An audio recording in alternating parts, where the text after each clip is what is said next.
Hello and welcome to the Practical Spirituality Workshop. This workshop is first airing on Facebook Live on Wednesday, October 9th. So I'm so grateful for everybody who's tuning in, whether you're watching a recording of this or you're watching this live. This is a really important topic for our age, our era, our culture. There's so many of us and so many people I've seen who get to a really high vibrational, really high spiritual point in their lives through meditation, through psychedelics, near-death experiences, a powerful workshop. And so when we hit these really high-level states, we feel really great. We feel love, compassion, connection, maybe have some magic or mystical things come up. But then when we go back out in the world and have to integrate, not everybody is as kind. Not everybody is as tuned in. We have to focus every day, get things done, pay bills, take care of our bodies, be grounded, use our left brains, and just be in this world in its political state, in its geological state, in its professional state. So how do we merge the two? How do we really, really make significant impact in the material world while bringing in our higher level spiritual stuff? So that's what this workshop is all about. And if you see the description as I posted right for the Facebook Live or for the Eventbrite description, you'll see it covers a lot of different topics. So the course of this workshop is I'll be sharing some general background info, why I feel this stuff is valuable for you, for the world as a whole, for your path, your journey, your profession. And I'll be going down through that list of topics that I posted in the description. If at any time you have a question, post that question as soon as it comes to mind so you're not just thinking about it. And I promise I'll do my best to address it and integrate it with things as they're going now. So generally, after that initial introduction, what does practical spirituality mean? Let's really define it. Well, it means being fully true and authentic to yourself while as highly functional in the Western material mainstream world or any other part of the world, if you live in a hut or a cave, that it can apply there too, without getting lost, without struggling, without feeling like these two worlds are incompatible. And when you can do that, when you can connect and merge both of these worlds, you have a sense of inner peace. You have a sense of harmony, of flow, of things just working out and working well together. You can pray, you could do energy work, you can channel, you can connect deeply with spirit, you can tune into the earth, you can use synchronicity, you can meditate however, as often as you would like, and you can be as zen or as woo-woo as feels aligned to you.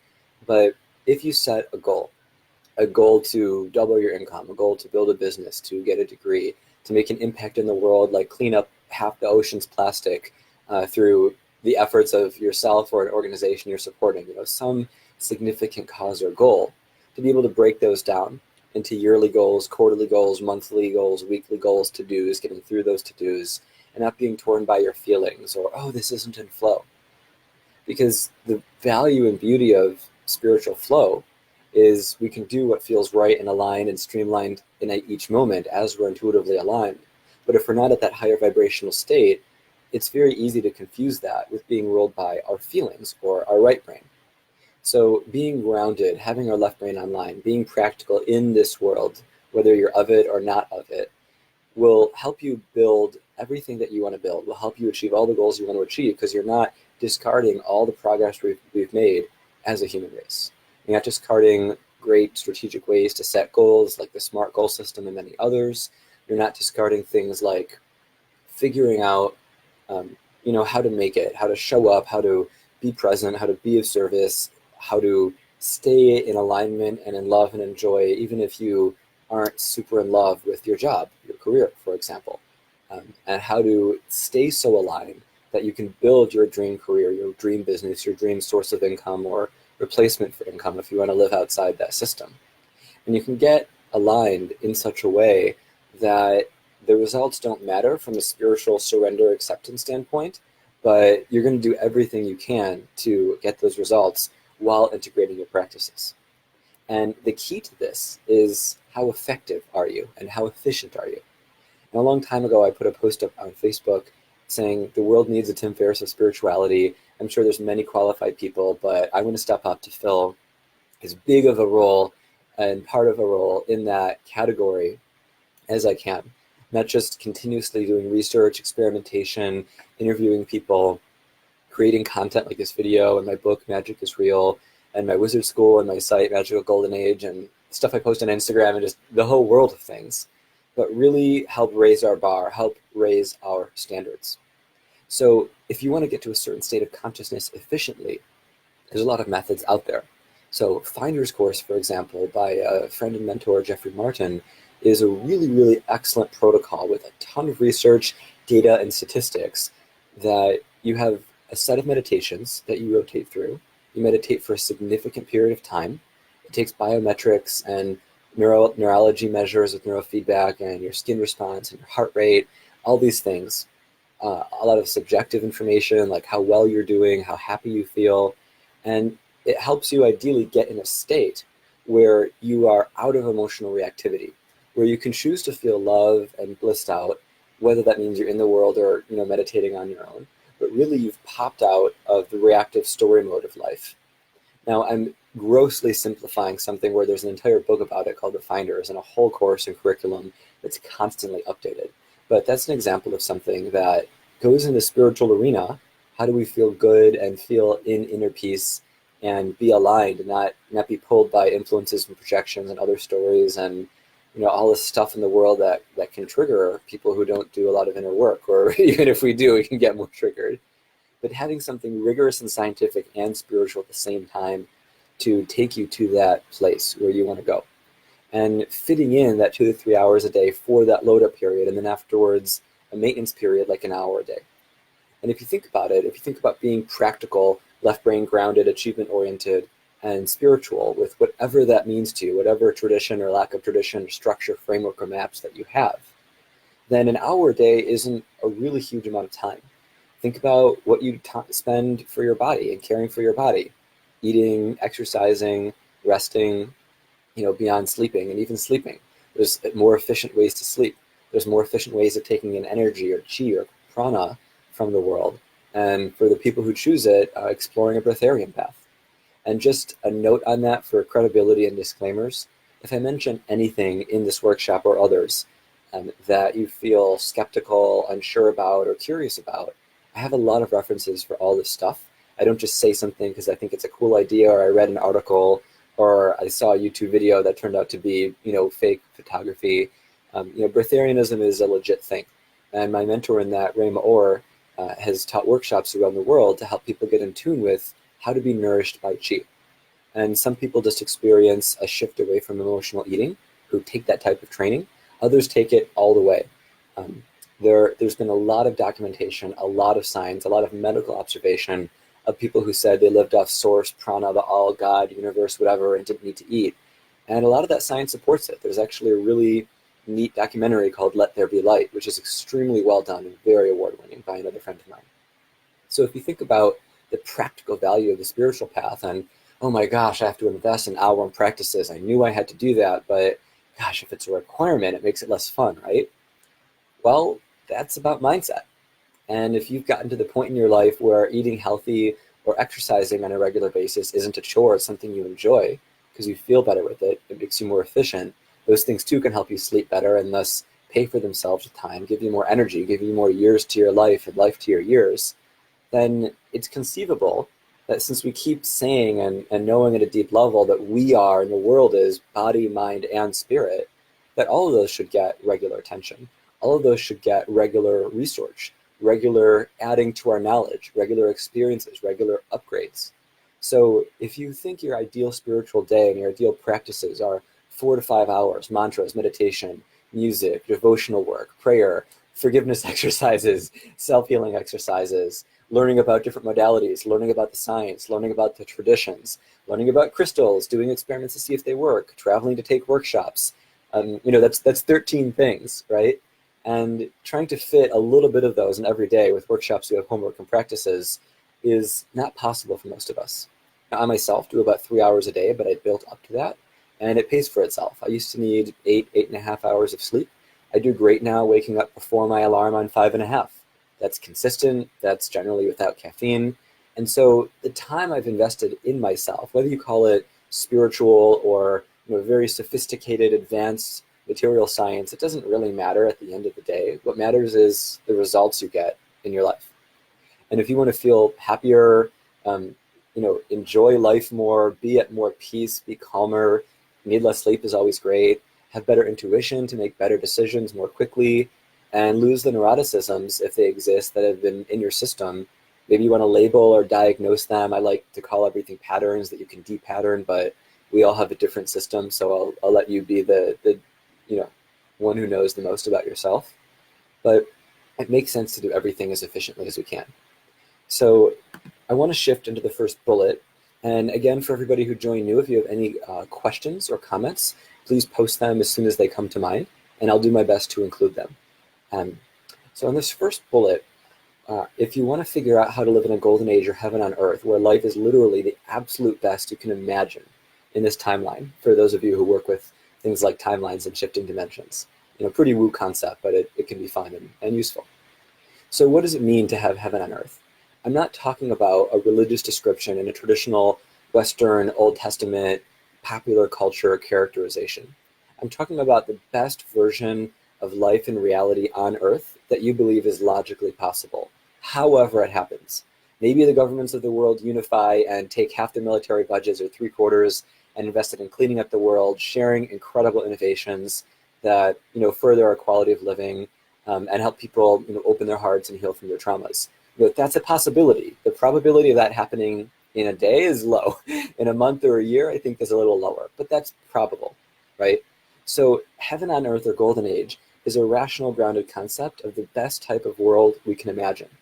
Now, I personally have a pretty big imagination, and I'm also quite ambitious. In Magic is Real, in my book, in chapter 13, The Future of Magic, I talk about building a new city, a city of Atlantis reborn, like the city of Atlantis of our countries, our culture, our world's past, which was the epitome of the golden age of our planet, and for those who believe or researched or know, of our galactic civilization. So what does it mean to shift the world into a golden age and to experience it for yourself? So this is really where practical and spirituality have had a schism, because a lot of people in spiritual communities, myself included, for various points of time, we could isolate ourselves, live in a bubble, be in a bubble, only talk to or watch or listen to or expose ourselves to things that nourish us and keep us in wonderful states. And if something does it, well, let them be healed, or I'm not going to, pollute myself with that energy. And that's avoidance, just practically. And when I saw Marianne Williamson in person for the first time, before she announced her candidacy for president, she said, if you're a spiritual person and you want to make a big impact in the world, get into politics, get off your meditation cushion. And what she was saying there, you could take it as a projection given her career choices, but if you take it on an individual template, a customizable basis, she's saying, don't just imagine a world. Don't just imagine a world with more peace, better environment, higher quality education, better communication, more trust, more openness, more kindness and love, more creativity, basic things that I can guarantee any decent country, any decent city, it can, measure and has allocated projects and money for. But making these things happen outside of a direct, immediate circle of friends or tribe or wherever you are takes acting and working in the world, and doing so very efficiently. It might take studying global change. It might take studying group and social psychology. It might require getting a degree if you really need to do that. So when you serve and when you show up day to day in a world that you don't like, in a world where you selectively read certain news stories because others hurt you or scare you or bother you or annoy you, a lot of that's avoidance. And I myself very much try to only focus on things that relate to my expertise and some worldly knowledge things. So I'm not saying don't look at something if it's not relevant to you, don't jump into a distraction. What I'm saying is, if you really want to practically focus on your goal in the world, in your life, it's good to know what the world and how your life relates to it is in the practical, grounded material plane. So the bridge for that is the root chakra and the second chakra. The third chakra, the Manipura, solar plexus chakra, that's personal power, will, and digestion in general, right? And so having the will to act, if you're watching this and you've decided you might have that or you might be building that, having the relationship skills, the comfort to work with any person you need to work with. Maybe they're not loving and huggy and full of eye contact and compliments and kindness and nonviolent communication. But if you have to work with a certain person, a politician, for example, who might embody a completely different characterology, maybe even a person who is a materialist, a psychopath, a sociopath, who knows? How can you find a way to be at peace in your own system, get the job done, win the battle, achieve the mission, and not have to heal them or not need them to change or not think, oh, an interaction with them is going to pollute me and affect my karma, right? Because at the highest levels, if you don't know this deep down, you might have encountered it in mystery teachings. If not, I'm happy to share my wizard school with you and my book with you and my YouTube and Instagram and all the stuff where I go into this. We create our own reality. And we are, as God, Goddess, all souls across time, across space. So that person that you're judging or condemning, that, characterology of an evil politician, for example, that's you at some level. That's a life you have lived, are living, are going to live based on your perspective. So you can have compassion, but if your goal is to clean the oceans and you have an economic incentive so that politician can push the bill forward and get reelected because this measure also creates jobs and doesn't, build the debt of wherever it came from, then that's being extremely practical. And if your spiritual mission, if your transmission, if your purpose in this life is to clean the ocean, then you're achieving your goal without being attached. So this is where the snake eating its tail comes in, the Ouroboros. If you think about it, what does it mean to surrender attachments? Well, if you surrender all attachments, that's also being attached to certain spiritual concepts. That's being aware that, as the Kabbalion says, a major Hermetic text, the all is in all. God is in everything. Now you can flip all the stuff that I shared to the examples and the terminology that fits to you and the vocabulary that fits to you. If I use different vocabulary each time, like every version of God or Goddess or Flying Spaghetti Monster or Matrix or Source or Probability, it would just get way too wordy. So, please substitute that fits your paradigm. So thinking about this, working with somebody who you don't like, getting done what you need to do, feeling joyful and inner peace at all times, and not having to eat extra stuff or smoke or drink stuff or escape or, need that vacation to restore yourself, but you are in a state where you're uncorruptible and you're so pure that nothing can touch you. And you can be a fierce warrior badass. And there's so many paths to all those things.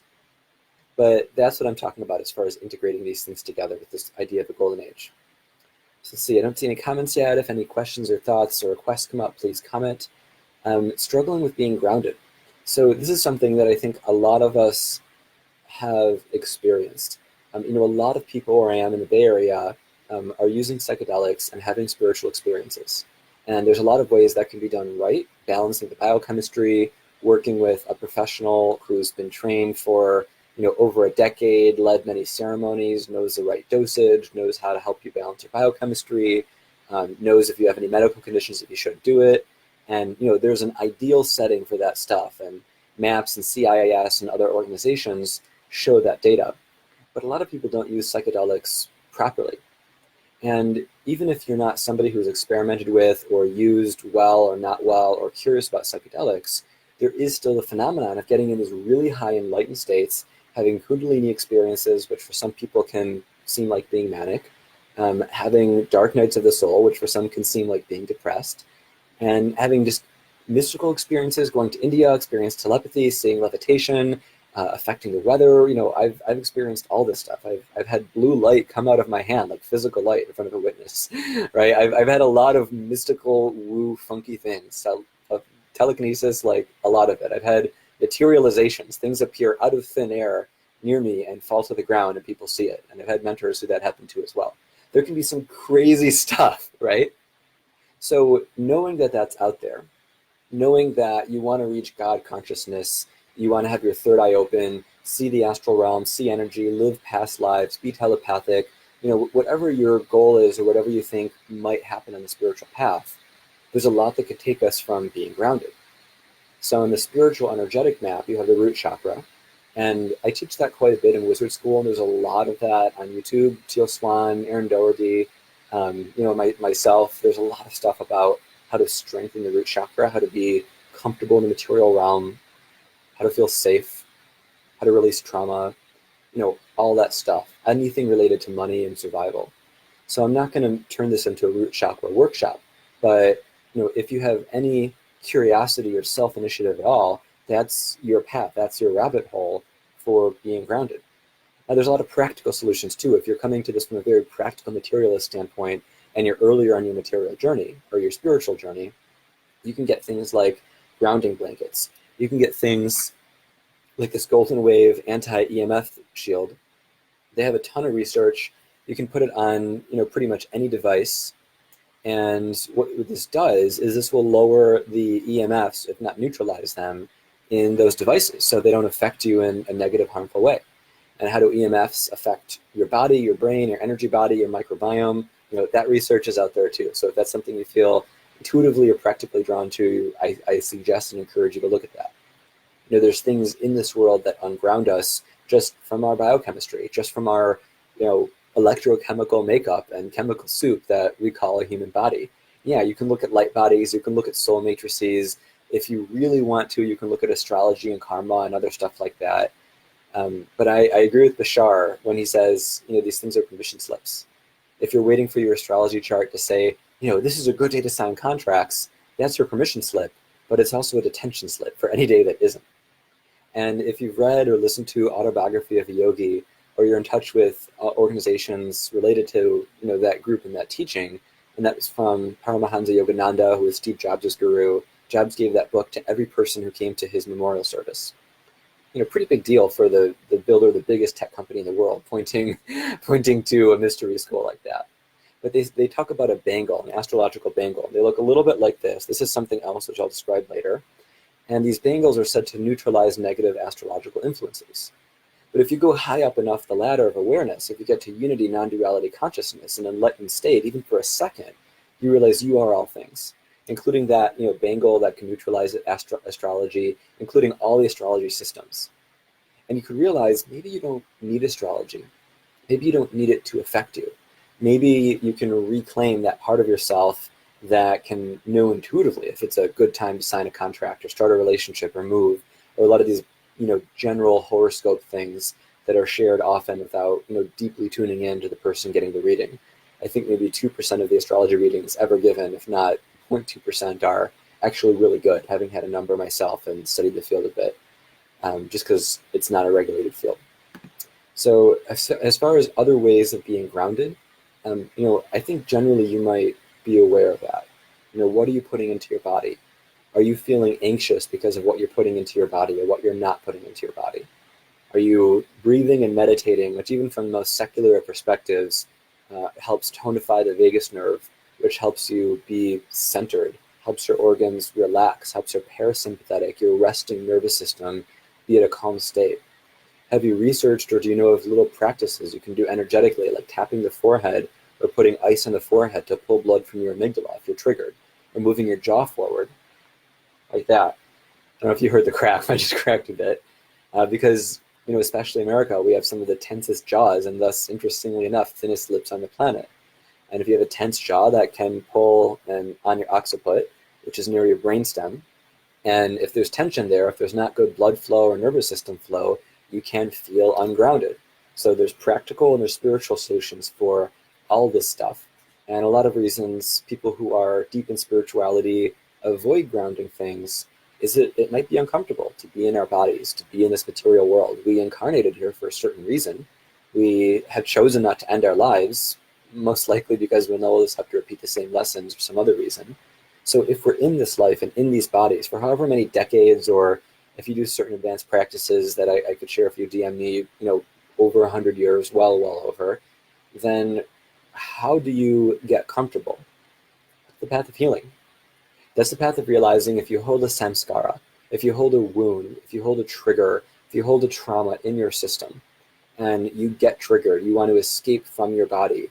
Maybe you have a story that something terrible happened to you, or it was unfair, or it's because of whatever happened. But as an adult, as a sovereign being, you in this very moment can choose the course for the entire rest of your life. Now, that doesn't mean like something will change like that, but just like lifting weights, if you put in the work, the time, the energy, effort, the commitment, your muscles will grow bigger and stronger, and you'll lose body fat. So if being in this body and being in this world and being grounded is difficult, if focusing is difficult, do what you need to do. To get grounded in my own system after going so far out there, from 5 sources of PTSD, 2 near-death experiences, and probably 10 closed head injuries from martial arts, I can definitely say that getting a brain scan was actually one of the most valuable things to help me be grounded. I had all the spiritual maps. I had a fair amount of biochemistry under my belt, but actually getting a clear picture of my brain from a place called Amen Clinics, which is AMEN Clinics, was so valuable because I learned how things were firing. And in the recommended treatments, which I did, I learned how to rewire my brain. And one of my favorite mentors and teachers, Brendan Bouchard, had a similar scenario. He had a closed head injury while off-roading. He became irritable and ungrounded and unfocused. He got a brain scan. He healed his brain with similar methods, hyperbaric oxygen therapy, the right high-quality supplements, and good neurofeedback. And it got him, right back to peak performance. And now he's, best-selling author and giving 4-day, day-long workshops where he's just full of energy. He's called the Energizer Bunny, giving great content. He's making a great living. He's impacting a lot of people's lives, giving a lot of value, has a lot of options for how he wants to spend his time. So if there's any barrier, you think, to you being grounded, being focused, getting over, transitioning away from patterns, which maybe in the past you thought of could be ADD or depression or anxiety or bipolar or some other, disorder, maybe it's just a chain of cause and effect, and you can shift that chain and shift yourself. And that might be a bigger deal for some people and less for others. So if that's something you feel you might need help for, please reach out to me. I do mentor people one-on-one, and whether it's a message or a call or a series of calls, I'd be really happy to help you with your own personal, individual situation, getting as clear as you can with as much as I know, and being honest with you with things I don't know. In terms of balancing biochemistry, I know a lot, but I don't have a certification as a nutritionist or a psychiatrist. So, with disclaimers like that. But that being said, I'd like to move to the next question. And again, for anybody who's newer, please ask any questions as soon as they come to your mind. I'll do my best to include them here. So the next item was, if you aren't clear on your life purpose or how to make significant headway to living it with all the obligations of your current life. I get you. That's a tough one. Out of everybody I've ever met, I'd say I've met about 12, maybe 15 people who knew their life purpose and were dedicated to that track. I think I met another 200 to 500 who had an idea of it, maybe vague, maybe like an inkling, but weren't committed consistently. I think I've met about 1,000 or heard from about 1,000 who saw their inner greatness or wanted people to see their awesomeness, but they weren't doing anything. In fact, maybe they were self-sabotaging a bit. They didn't feel a sense of self-worth. And I think for the vast majority of people, the idea of a life purpose is exciting, but it feels really far away. And I want to give a little bit of reassurance here for if you're thinking about variety in life. Life purpose does not mean you're dedicated to one thing and only one thing until you leave this body and die, if you actually even do that. What life purpose is the reason you incarnated, and you remembering that. It's just like if you have a big goal for the year, and as part of your year, you schedule your time. And tomorrow from 2 to 4 p.m., you're going to do a certain thing related to that goal. Your purpose in that time is whatever you have scheduled. Of course, unless the scenario changed in a big way. So one perspective, not the only one, like you, a fellow student of all this stuff, but one perspective is life purpose is you incarnated. This is one of many lifetimes, like you have many hours in every day, week, and year. And for this lifetime, there's a certain alignment. There's this certain thing that feels really resonant. It could be cleaning up the oceans. It could be helping with humanity's awakening. It could be writing. It could be raising kids, planting trees, saving stray dogs, helping orphans, helping empower women, helping empower LGBT individuals, any purpose you might find. And the avenue to that purpose could change. And that purpose itself could change. You could have a purpose that's a deep mission, and at some point feel that that's no longer resonant. But until that point, your purpose is something that, deep down feels very aligned, that anytime you ask yourself, your inner voice says it and says the same consistent thing. Different from the chattering thoughts of the day-to-day, judging ego mind. Different from brainstorming, even though brainstorming done well, like with methods from Stanford's D School, can be very effective, incredibly so. But it's something that's always there. And if it's something, hey, thanks for the love. If it's something that you feel deep down scares you, or you can't admit, or you don't want to commit, or you don't want to come out, or what could happen to you, or it's way too big, okay, at least you're acknowledging those things. Don't escape, don't avoid, just acknowledge. And maybe consider that each one can be achieved. If your purpose is cleaning the oceans, ending world hunger, helping everybody awaken, raising 10 or 2 excellent kids. I tend to think big, as you can tell. I don't know how many people raise 10 kids. I think I've known 4 or 5 families like that throughout my life. Um, but if you think about this purpose as a mission, and at some point this mission needs to be achieved, you don't have to do all the heavy lifting. There's nannies out there. There's for children. There's other companies and entrepreneurs and foundations that can help with ocean cleanup. So really think about the you and where you fit in. And if you've loved Doctor Strange, as I do, Marvel Comics version in Marvel Cinematic Universe in 2016, as the Ancient One said, it's not about you. So as far as this mission as a whole, do you feel that you would feel complete if it happened without you? Or if it happened and you weren't on the cover of the magazine, you weren't on the TV interviews, you weren't the primary one being featured? If so, then you're 100% of selfless service and your ego is in the back seat. Now, that's not always common, and it's not bad if it's not common, just a thing to notice. And the reason why I want you to notice this, if you care about finding or succeeding in your life purpose, is the more you care about it being you who does it, the more that can hamstring you. If I have somebody come to me as a student and they want to wake up and they want to learn advanced healing abilities, I've had 2 mentors heal shattered bones in minutes. I've seen in my own body and other people's major injuries heal twice as fast, 3 times, 10 times as fast with the scientific data, the MRIs, the x-rays, the blood tests, all of it. I've heard of rainforests from the Kogi people in the movie Aluna in the country of Colombia, rainforests that were decimated by deforestation for paper towels or whatever. And these Kogi people, these shamans, regrew the forest, helped it regrow in 20 years. And by all general measures, that would have taken 200 years. That's very practical. Are those people famous? No.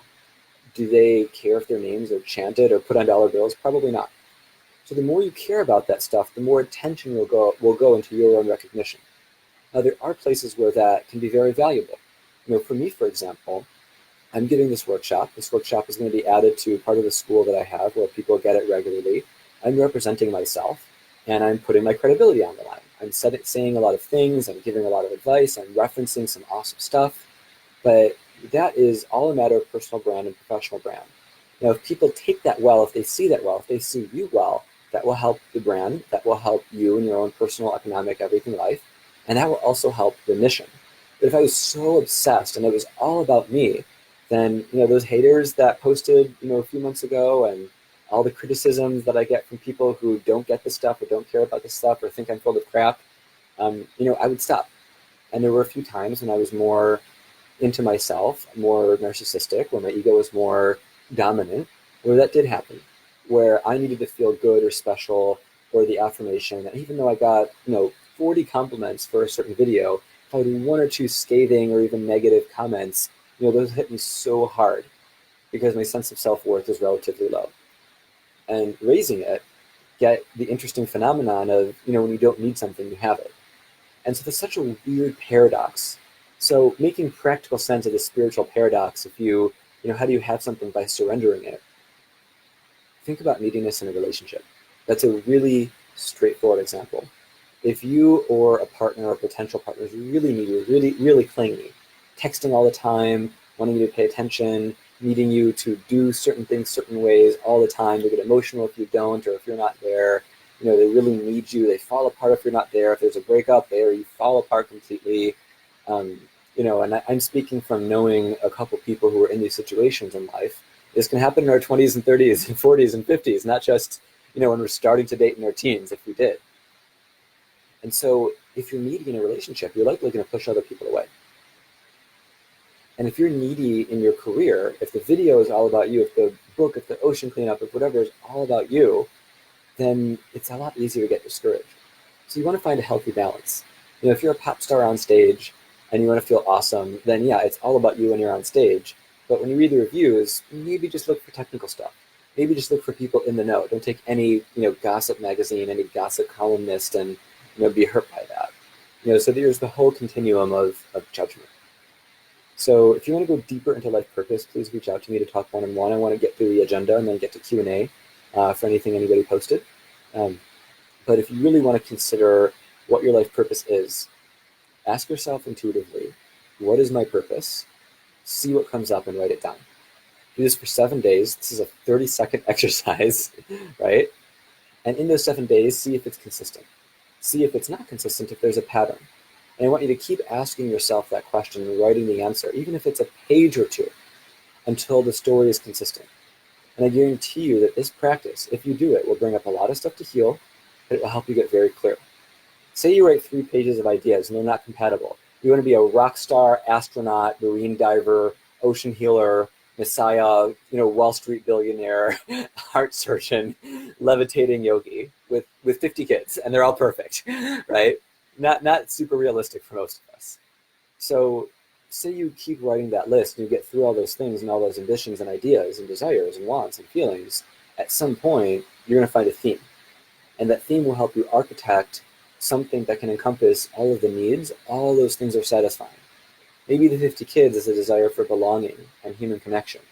Maybe you don't need to raise 50 kids for that, right? Maybe the idea of being an astronaut is exploring the unknown and having an adventure, doing something amazing and hard. Well, there's other options for that in this world. And if being an astronaut isn't the most important thing in your life, no matter what, then you can integrate that component of your purpose as you're figuring it out into the purpose as a whole. So you see we have a few new folks. Please comment if you have any questions, feedback, suggestions, requests, and I'll do my best to include them. So the next item on our list is being warm-hearted and loving and not needy or overly sensitive around those who you perceive are unkind. So I kind of included this in the first point and then the relationships point, but just to tie it into this idea of an energetically sensitive person, or as a certain author put it, the highly sensitive person. So if you think of a bell curve, a lot of things in nature and business in the world are bell curves. And there's people who are the least sensitive people and people who are the most sensitive people. Just a distribution, right? If you're the most sensitive person in the world, you're probably in a highly controlled environment. If you're the least sensitive person in the world, you're probably not that empathic. You probably have no emotional intelligence. You might be in jail. You might be able to withstand torture. You just don't sense things. Maybe you're in a coma, depending on what you would say qualifies. So along that continuum, generally people who are psychic, accurately psychic, don't just say it and wildly guess or do cold reading, people who are legitimately psychic, people who are very empathic, people who are very sensitive, fall into this category of highly sensitive person. And what that means is things can affect you in a more significant way, most likely because you're not fully grounded and fully open, and open enough to allow what's in your system to be released, and grounded enough to know what needs to be done. So I'm highly sensitive, and just to show you how I manage that along with my spiritual practices, I have a wall of supplements. And if something affects me in a certain way, I take on a path of self-improvement, and I take a supplement until that path is fully realized to augment what I'm doing. So I have a genetic deficiency from my last test where I don't produce a certain enzyme that leads to nitrous oxide, which your heart needs to function well. So because of that, I take a supplement for that. That's a basic thing. I lift weights, so I take creatine, I take carnitine, I take alpha-lipoic acid, etc., to balance out my system. And if I didn't take those, my sensitivities, I would notice right away if something were off.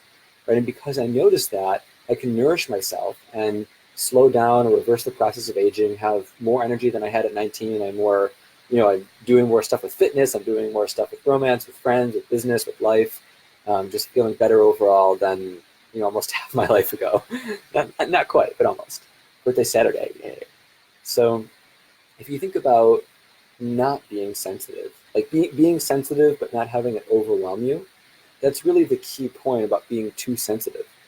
I think it's good to be sensitive and knowing what's going on in somebody's heart, somebody's mind, what's going on in your body, down to the muscle. You have that much awareness. But being overwhelmed is your nervous system just can't handle the capacity, and you freak out, or you get triggered, or you have to disappear, or isolate, or cocoon, or escape, or astral project, or meditate, or video game, or whatever, right? And that isn't a healthy thing to do in the long term. It's great to play, be in flow, be immersed, dive in, take breaks, relax, have downtime. But if you immediately need to tune out, or, for some of us,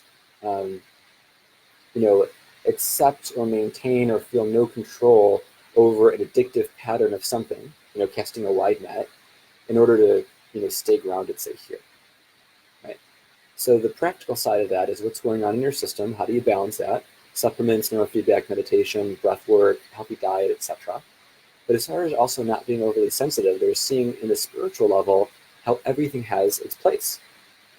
As I mentioned, everything is God, everything is Goddess, everything is the all, everything is you, everything is here for a purpose. If you manifested a person or situation that triggered you, even if it's repetitive, maybe you have something to learn. Maybe you need to open in that way. Maybe, as a very good psychic healer once said, it was really tough for me to hear, but I felt like I had to hear it, so I did, is she said, the relationship you're in isn't serving you, and it might break your heart to end it, but you need to break your heart wide open. And I was so triggered from that. I thought, why would I want to break my heart intentionally? And I knew intuitively, and I learned over time, especially in the aftermath of that relationship and the several attempted breakups beforehand. Now that wouldn't happen to be like, okay, our time is peacefully ended. But that hurts so much to hear. And eventually, through releasing sadness, through learning to cry, as a man in the West, I didn't learn to cry. There's a lot of stigma against crying. I didn't learn how to release sadness. I know release a lot of it through laughter, but I'm able to cry. I'm able to feel sad. I'm able to allow people to see me sad and vulnerable. All that stuff is tough. But if you can allow yourself to be open, that sadness won't stay in you. That anger won't stay in you. If you have to express and release that anger, do it in a healthy way so you don't blow up or you don't feel like you have to medicate it. So, okay, that was a lot of content. I know it's only been 42 minutes. Just take a breath for a second. I'm just going to take a quick sip of water and realize you can go over this stuff at any time. You don't have to master all of it instantly. You can rewatch this video. I've heard you need to re-encounter content 7 to 10 times to master it. So, don't worry about needing to commit to everything I've shared so far. This is meant to be an encyclopedia that you can unpack later.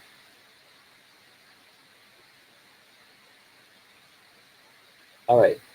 So that being said, if you're overly sensitive, that can be very useful because that can mean you can affect yourself energetically and biochemically in subtle ways. So having some cedarwood oil, for example, your olfactory system is directly connected to your limbic system. This is very calming. This is very grounding. There's a lot of other oils like peppermint and lavender and eucalyptus and lemongrass, which I always think is like the smell of Fruit Loops. It smells so good, that affect you in other ways. If you're more sensitive, you can do things like work with crystals. I have this beautiful big Labradorite, and she's very lovely and charged. This is Alpha Zoo. Kind of changes genders. Right now it's a she. And if you're energetically sensitive, you can tune into and feel crystals, work with their energy, have them in your field, draw that energy into you, and feel nourished. So if you are sensitive, connect with this psychically, through the digital medium or the video you have, and just see what you sense. I'm going to continue with content for those of you who are interested in that, and I'll put this down in just a second. But if you're very sensitive, you can use that to your advantage.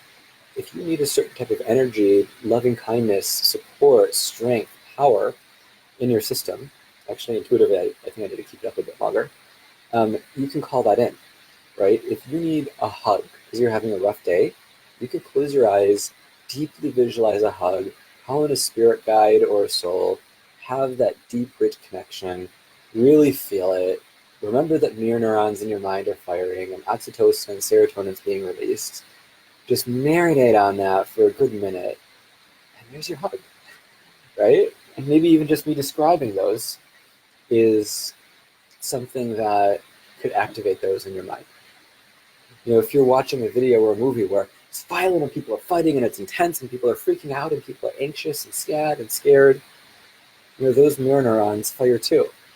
So part of the value of the spiritual path in a practical sense, hey, thanks for the thumbs up, part of the spiritual practical value of that is if you can hold the joy, if you can hold the peace, you'll spread that around you. And if there's people or environmental factors that just have so much crap that it hurts you, it overwhelms you, what wins in a fight? The side that doesn't give up, is more persistent, is stronger, uses power over force, has an embodied depth of consistency, right? So you can completely transform the world around you. Sure, you can escape it, you can change it, but you can completely transform it by fully embodying yourself and by fully allowing any stuff in your system to leave. Okay, like the other points, I want to go on that point for a much longer period of time, just to finish it up, being open-hearted and loving. That comes more naturally as a result. If you're loving and open-hearted and somebody rejects you or hurts you, and then it really, really hurts, and you lose being open-hearted because you don't want to be hurt again, as you would know, you would have some work to do. Being fully open-hearted means both ways. Being able to give love, you have to be able to receive love. You have to be able to let go of judgments and issues related to self-worth to prevent that, or self-love in any form.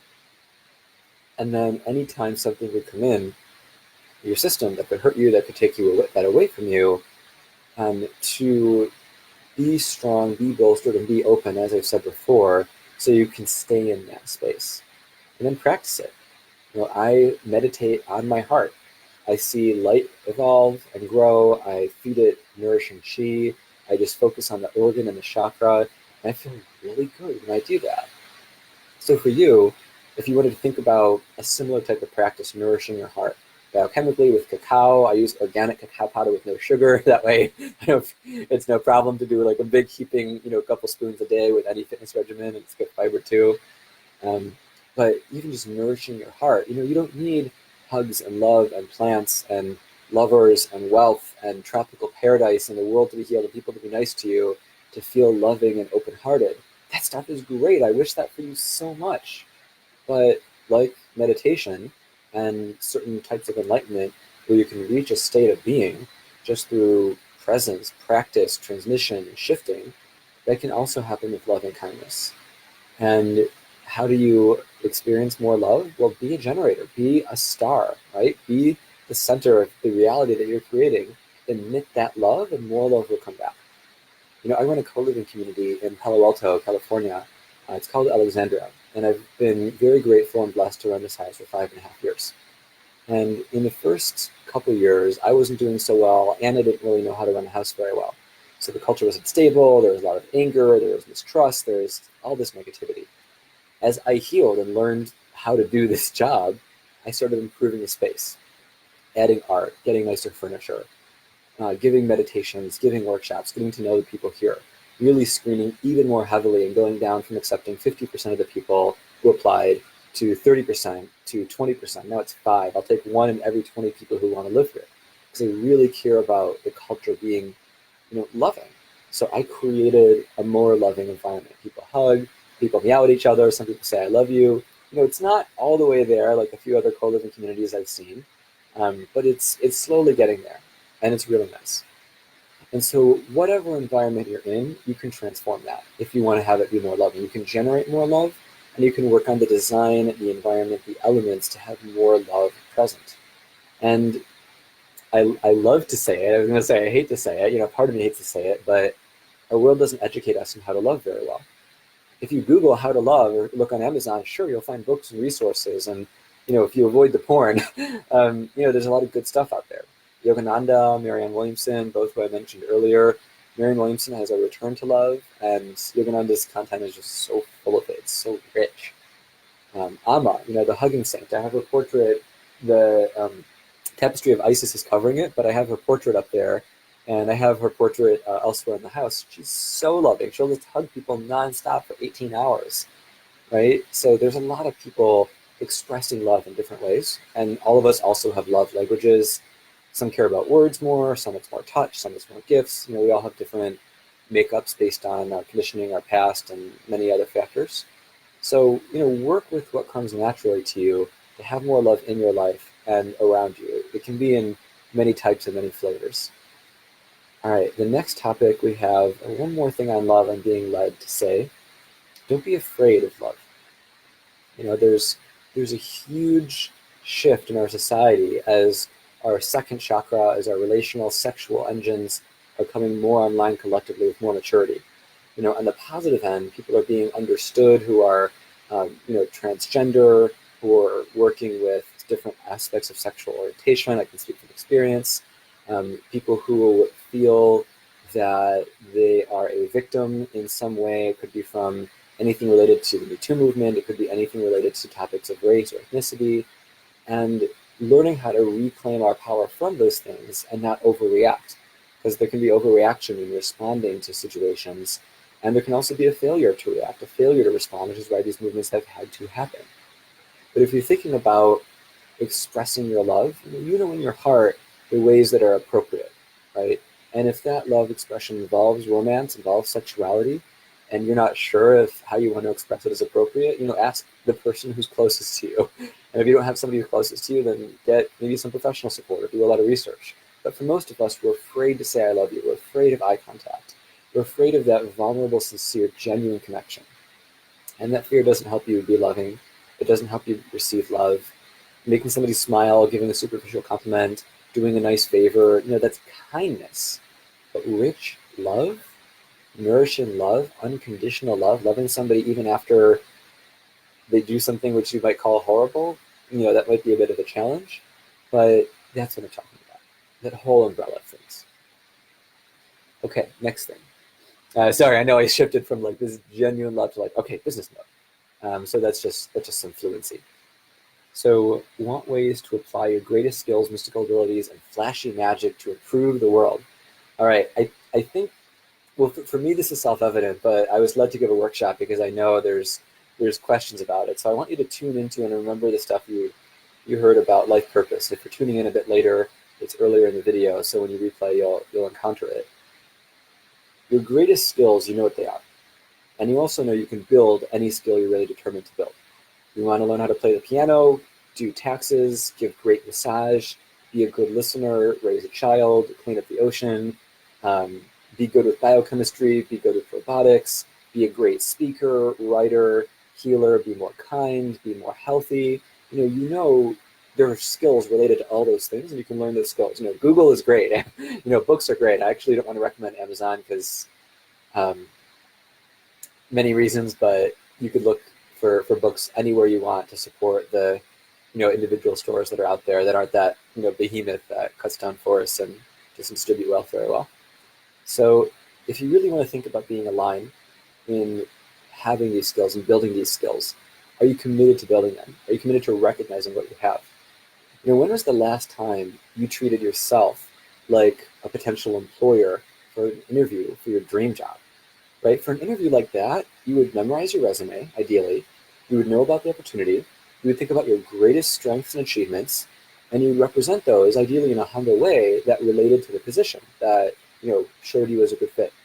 So for your life purpose, for your life mission, for your goals this month, think about everything you've done in the past that was a success, and really feel that. We can tend to not believe in ourselves and forget about our achievements during setbacks. In the age of the Pollyanna-esque Facebook, everyone's saying all the good stuff about their life and us maybe feeling like we want some of that too, and there's only so much time each day. But if you really think about the skills that you have, and any skill that you can build with time, because we're all born pooping our pants, every single skill we have we learned, or we recognized. If it was just, we were like Mozart, we were playing the piano when we were 3. Right? I heard he had lessons though, and I heard he wasn't very good at 3, but besides the point, just as an example. Roger Bannister, the first man to run the 4-minute mile, he developed the skill of running. He might have had some natural gifts allowing him to be a better runner, and maybe he had certain physiological things like his height, but he developed that skill over time. And then other people did, and then more and more people broke that record. So I think if we want to talk about mystical abilities and flashy magic to improve the world, that's where the grounding stuff comes in. Because our culture isn't really one that celebrates an overt use of magic yet. We like good psychics, like who are actually legit, who surprise us. But we hate frauds, and there's no regulation, so it's hard to tell often. We like really good healers, like William Bankston and Dr. Joe Dispenza, who have excellent science, great data, MRI imagery, you name it, to show extremely rapid healing, much faster than the fastest surgeons' timetables to heal significant wounds. I used some on myself on a broken shoulder. I healed it twice as fast as a Stanford surgeon thought was possible. Many other examples out there. If you want to look for them, check out their books or PM me, and I'd be happy to share these resources with you. So the ability to heal somebody instantly, or heal a wound extremely fast, if you do that and call it mystical because of the spiritual and energetic stuff you bring in, think again about what we said about needing to feel special. If you parade that ability, you might get a lot of scorn, you might get criticism, you might get doubt, thus blocks to being effective. But if you just do it, the results will speak for themselves. And if fame or notoriety or serving in a big way is part of your mission, that will happen organically. And that doesn't mean you can't, build a channel and pay for advertising and stuff like that, but it will build because you've done it. So what I'm saying is, any mystical skill you want to build, you can build. If you want to learn how to do anything I mentioned or any mystical skill you've ever heard of, just invest the time, right? It's not that extreme.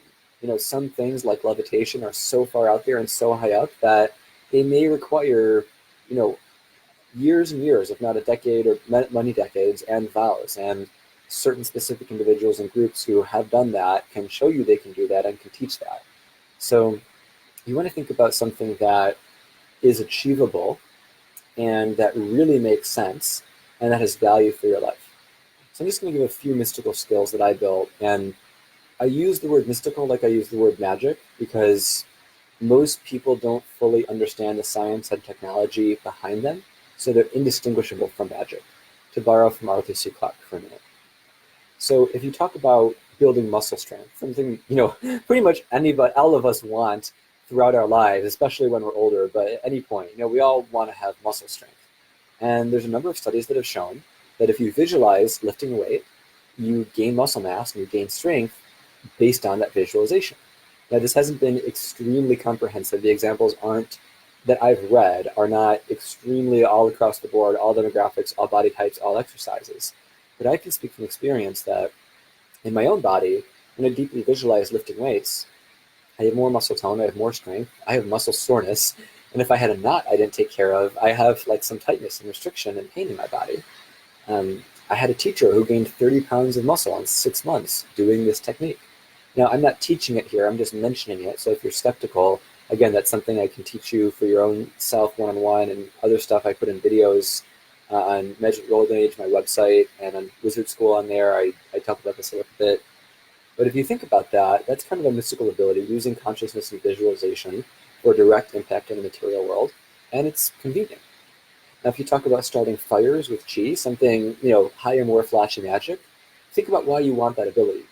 Do you want the ability to show people that you can zap something and create light or create fire, like a lot of the videos on YouTube, which are not fakes?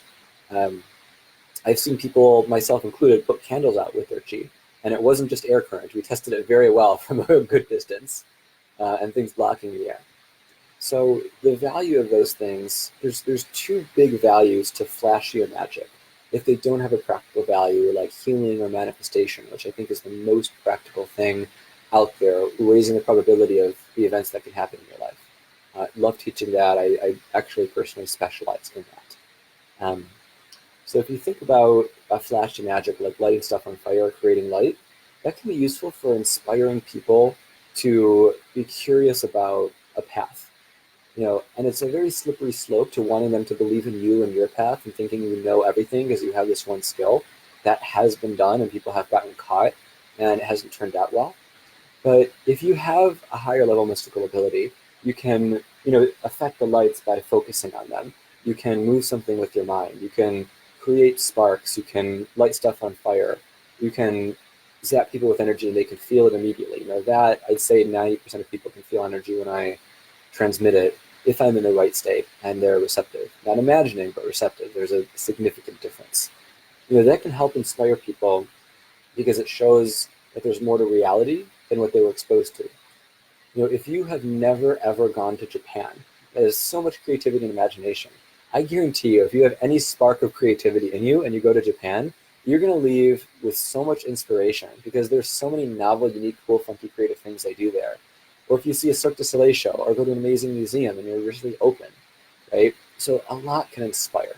And mystical abilities can inspire people to explore mysticism, which hopefully can lead to spiritual awakening. Hopefully can lead to more people being more kind, compassionate, loving, being of service. Hopefully can lead to people growing in a healthy, balanced way through good, credible teachers, right? So that's the value of those flashier skills. And of course, the practical value of high-level flashy magic is, like I said, regrowing rainforests very quickly, reforming glaciers, one of my own personal moonshots. and many other things. So we are almost out of time. It's feeling aligned just to go just till about 8, and I was going to leave half an hour for Q&A. I don't see any questions here. So if you're tuning in and you have a question, please type it. If not, if you're watching this later, you can always message me directly or mention it in the comments and I'll reply. So just to wrap this up, if you really, really want to thrive spiritually, if you really want to thrive professionally in the material realm, I want you to commit to it. I want you to commit for 100 days like it's a new job. And that's not a massive life commitment, but that is enough to really get you through the initial hurdles, give you time to research and discover and experiment, give you enough time to make a few concrete specific goals and get you on a path, right? 100 days is like, say there's a job or an opportunity or a life goal you really want, and it's a really big deal. Maybe the highest dreams you have in the physical and material, whatever those look like for you, I hope you experience those. But if you really want to experience those at all, period, you got to start somewhere. I'm sure you're starting, but if you really commit, you're more likely to see progress. So in that 100 days, I want to give you one example structure. There's a lot of different ways. So I'd encourage you to write this down and take notes and try not to get distracted if you're opening up another app. So, and if you're watching this on your phone, you can't do that at the same time. Actually, maybe type a comment and use the comment for your notes. Just don't send it accidentally. Or you can, of course, rewatch this. We're at the 1 hour, 1 minute, 30-second mark. So the first 10 days of this 100 days, and for any of these, if you complete it sooner, you can move on sooner. I want you to introspect. I want you to brainstorm. I want you to experiment, explore, and interview. All that stuff. Just dive in, absorb knowledge. I want you to invest just an hour a day. You want to be committed to this, like, here's your practice. If you can only do 10 minutes, do 10. But do an hour a day, each day, gathering information on what that means to you. Now, after that initial 10 days, I want you to start taking action, but I want you to replicate a successful formula. Space for creativity will come later.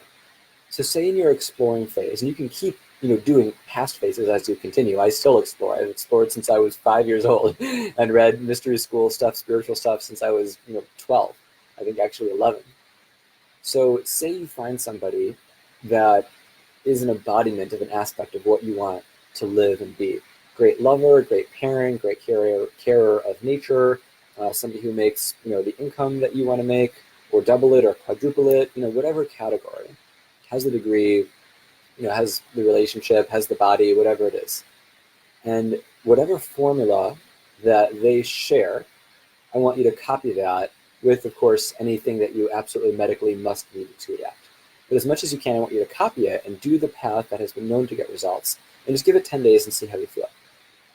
Now, the 30 days, day 21 to 30, and I'd say actually continue on to 40, I want you to continue this practice, and I want you to aim for one small improvement every single day.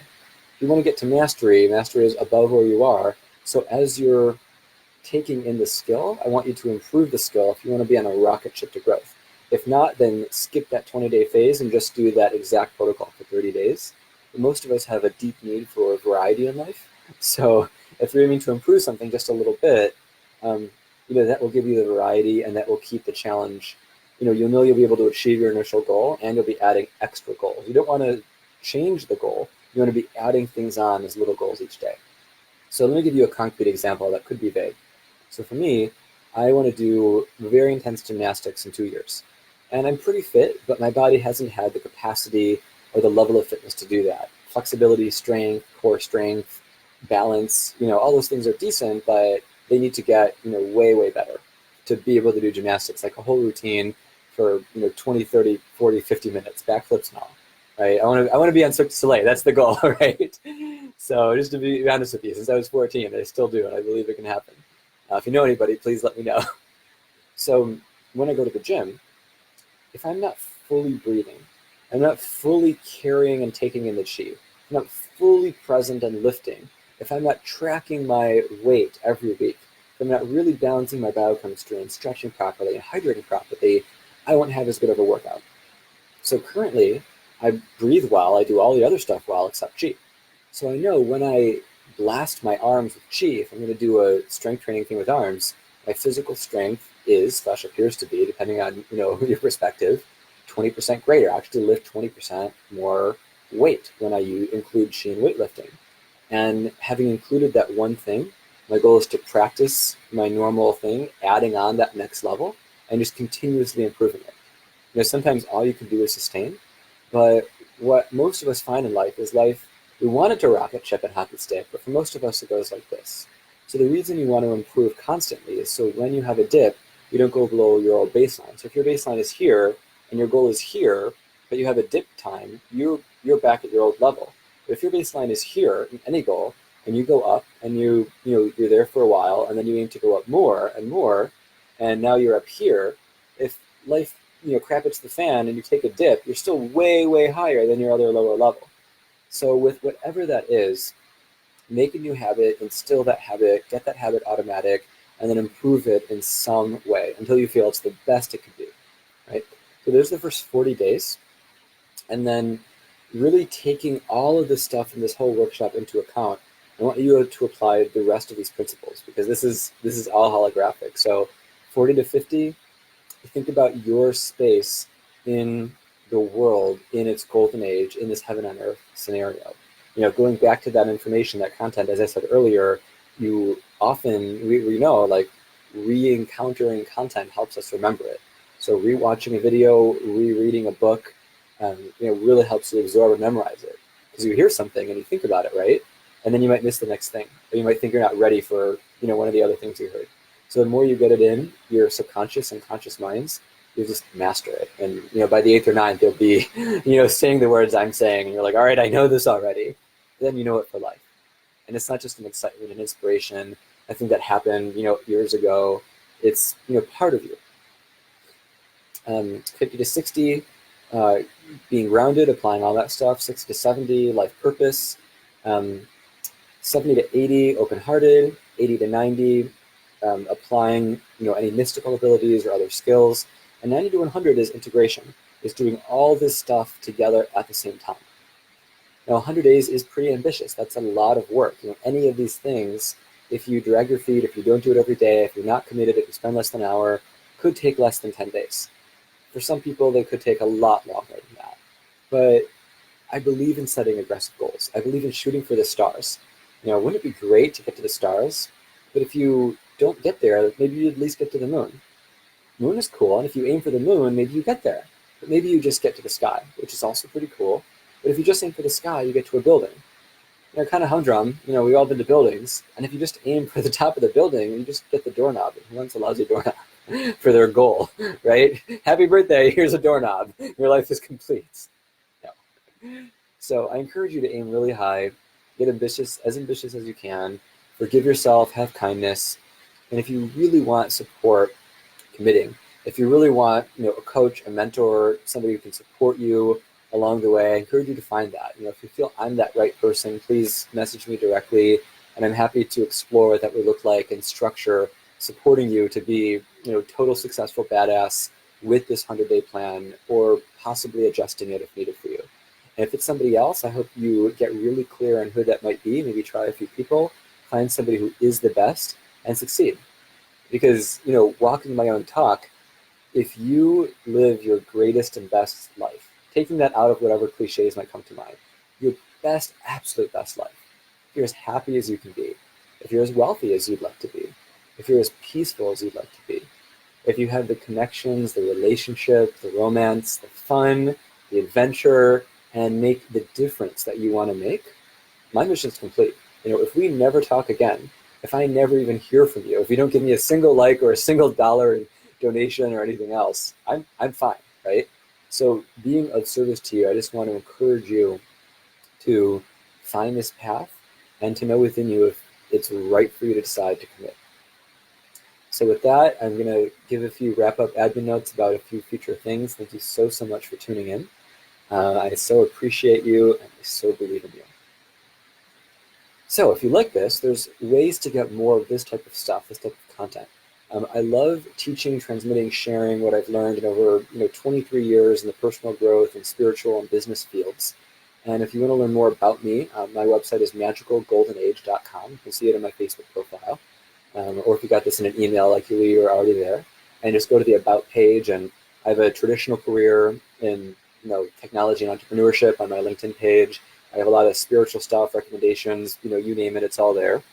And I have a lot of videos on that website. I also have something called Wizard School, where you can subscribe. And the price goes up every couple of months for a handful of different reasons, but it's pretty low, it's pretty reasonable. And if it's something you can't afford, message me, and I'm happy to give you a coupon so it can be within your honest range, because I care more about serving you, and I know the abundance will come in. But it has a lot of content like this. It talks about chakras, it talks about mystical abilities, it talks about the musculoskeletal system, it talks about practicality, and there's a bunch of stuff there, and I add new stuff every month. It's going to be a lot longer and a lot more often because I'm going to keep adding stuff. If you're watching this live, then tomorrow I'm giving a channeling of Thoth, or Tot in the traditional Egyptian pronunciation. And this is my first live channeling of a divine being on video. I've done one on audio, and it got incredible response. People really loved it. They said it was very deep and rich. And it's going to sound different. Right now I'm talking from David's ego, like as a person in this world, and it's very grounded for everyone listening. When you let another consciousness in your system speaking through you, your voice can change. The content, the intensity, the pacing can change. So as much as my ego as I can surrender to allow the being, the God of Thoth, to come in and speak through me, I will. And that should be pretty rich. And if you can't make it, just please leave a donation on Eventbrite, then I'll have your email, and I can send you a recording of that as well. And if you have $0 of budget for donation, PM me and let me know that, and I can give it to you for free. And then on this upcoming Sunday, I have a Thrive in Your Life workshop, and just check my recent Facebook post. There's a link to it. And so it talks about goals, energy, health, all the stuff I talked about, really, really grounded. So this first workshop right now, Practical Spirituality, is kind of in the middle. Thoth is way, way high up in the heavens, and Thrive is like really very on the earth, but also including all that stuff. So I'm really working with all parts of you and all parts of the world, giving stuff you can use, you can share with your friends and family, etc. So if you felt this stuff was valuable, please, I'd be very grateful if you want to get a ticket to one of those events and offer a donation. If you want more content than what's on my website, I have a book on Amazon, and it shows up on the site too. It's called Magic is Real: How to Create Reality, Manifest Miracles, and Make Spirituality Funnable. And a copy right here, and showing up right here. And actually, this is a very rich book, but this is now limited edition because my publisher just said we need to do some tweaks to it. So if you really are curious about it, grab it, because it might shift into Google Drive after a few more months, and a more improved version will go out, and then book 2, 3, etc. I also post regularly on Instagram.com/sorcererdavid. It's SORCERER. My YouTube channel is youtube.com/magicisreal. And I post on multiple sites to reach people where it's most convenient. Some things I post in multiple places, some I don't. So my Facebook Lives, the whole thing doesn't go on YouTube, previews do. The whole things will go in Wizard School, however, so subscribers can have convenient access to all the Facebook Lives.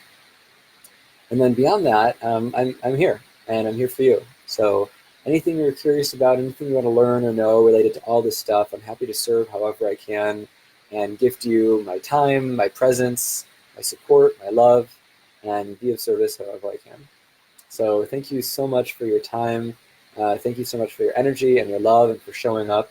If you're coming tomorrow or Sunday, I'll see you then. And stay tuned on my page, because I'm going to be doing an average of 3 Facebook Lives a week from here on out. All right? I believe in you.